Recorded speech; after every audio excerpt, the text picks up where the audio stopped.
Hi guys, मैं लेके आई हूँ आपके लिए एक बहुत ही अच्छी स्टोरी। गाइस, अगर आप इस वीडियो को अंत तक देख लेते हैं तो ये आपके लिए जरूर ही हेल्पफुल होने वाला है। इस वीडियो को पूरा वॉच करने के बाद आपकी लाइफ में जो भी टेंशन हो उसे देखने का आपका नजरिया बिल्कुल ही बदल जाने वाला है, ये मेरा विश्वास है। बस वीडियो को अंत तक वॉच करना। आई होप वीडियो आपकी कुछ हेल्प कर पाए। तो चलिए शुरू करते हैं। एक व्यक्ति काफी दिनों से चिंतित चल रहा था, जिसके कारण वो काफी चिड़चिड़ा तथा तनाव में रहने लगा था।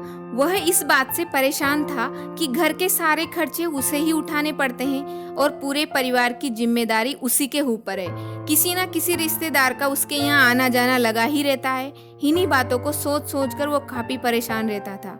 बच्चों को अक्सर डांट दिया करता था और अपनी पत्नी से भी ज्यादातर उसका किसी न किसी बात पर झगड़ा चलता ही रहता था। एक दिन उसका बेटा उसके पास आया और बोला, पिताजी मेरे स्कूल का होमवर्क करा दीजिए। वह व्यक्ति पहले से ही तनाव में था तो उसने बेटे को डांट कर भगा दिया। लेकिन जब थोड़ी देर बाद उसका गुस्सा शांत हुआ तो वह बेटे के पास गया तो देखा कि बेटा सोया हुआ है और उसके पास ही उसके होमवर्क की कॉपी रखी है। उसने कॉपी लेकर देखी और जैसे ही कॉपी नीचे रखने लगा तो उसकी नज़र होमवर्क के टाइटल पर पड़ी। होमवर्क का टाइटल था, वे चीजें जो शुरू में हमें अच्छी नहीं लगती है लेकिन बाद में वे अच्छी ही होती है। इस टाइटल पर बच्चे को एक पैराग्राफ लिखना था जो उसने लिख लिया था। उत्सुकतावश उसने बच्चे का लिखा पढ़ना शुरू किया तो देखिए बच्चे ने क्या लिखा था।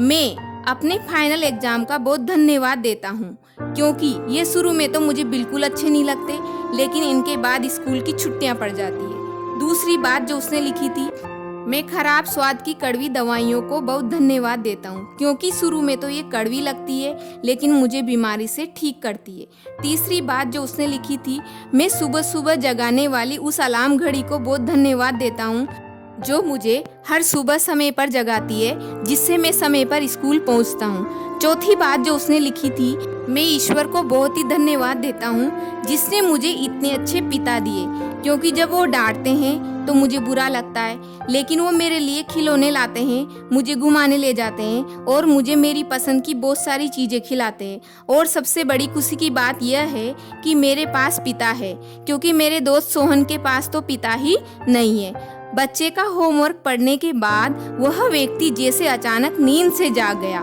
उसकी सोच बदल सी गई। बच्चे की लिखी बातें उसके दिमाग में बार बार घूम रही थी, खासकर वो लास्ट वाली लाइन। उसकी नींद उड़ गई थी।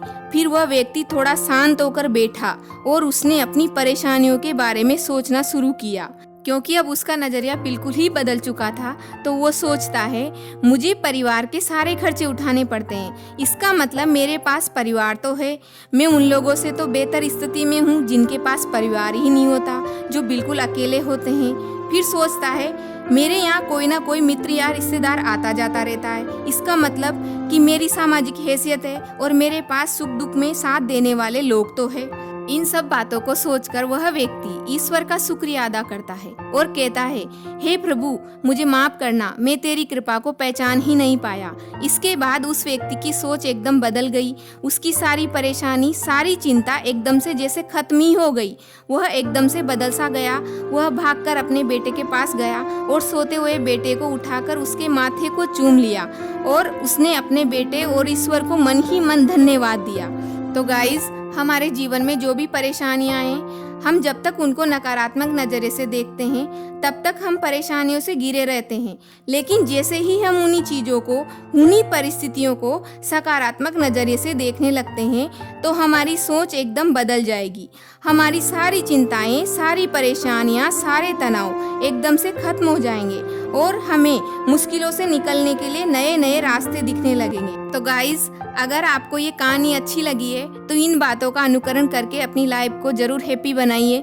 अगर आप अब तक वीडियो देख रहे हैं तो जरूर पसंद आया होगा। सो गाइज, वीडियो को लाइक कीजिए, कमेंट कीजिए। मेरी आने वाली वीडियो देखने के लिए चैनल को सब्सक्राइब कर लीजिए। Thank you so much guys, मिलते हैं नेक्स्ट वीडियो में।